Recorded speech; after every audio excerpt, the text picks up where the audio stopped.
হাসানুর, হ্যাঁ এই যে দেখ পাতার কি অবস্থা। হ্যাঁ হ্যাঁ আগে রোগটা চেনা লাগবে বুঝছাও। এটা হলো তোমার ডাউনি মিল্ডিউ কয়। এখন ডাউনি মিল্ডিউ চিনবি কেমনে? দেখ ডাউনি মিল্ডিউ দেখবে এই যে হলুদ হলুদ ছোপ এই ছাপ যে হইব। পাতার উপরে হলুদ হ্যাঁ হলুদ দাগ পড়ছে আর কি। হ্যাঁ, দাগ পড়বো আর পাতার নিচে এই যে এরকম ভিজা ভিজা থাকবো। হ্যাঁ, এরকম ভিজা ভিজা হইলে এটা হলো ডাউনি মিল্ডিউ।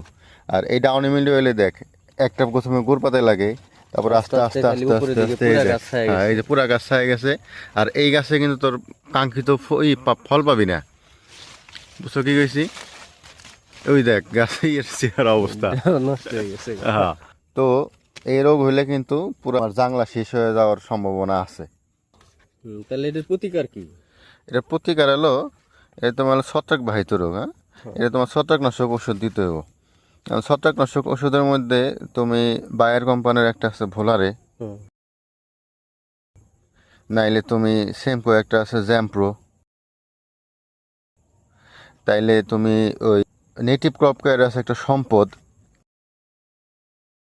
বা বায়ারের আরেকটা আছে ইনফিনিটি প্রো। আর কি এটা ভালো আচ্ছা, হ্যাঁ হ্যাঁ হ্যাঁ, ছত্রাকনাশক দিতে হবে। ভালো মানের ছত্রাকনাশক দিলে ইনশাল্লাহ এই রোগ থেকে গাছ ভালো থাকে। আর চেষ্টা করা লাগবো যে এই রোগ লাগার আগেই প্রতিরোধমূলক ব্যবস্থা গ্রহণ করা। ঠিক আছে, এই দুই একটা পাতা এরকম দেখলেই তুমি এই ওষুধগুলা স্প্রে করে দিবে, তাইলে দেখবা যে তোমার খেত ইনশাল্লাহ ভালো থাকবো। ভালো থাকবে।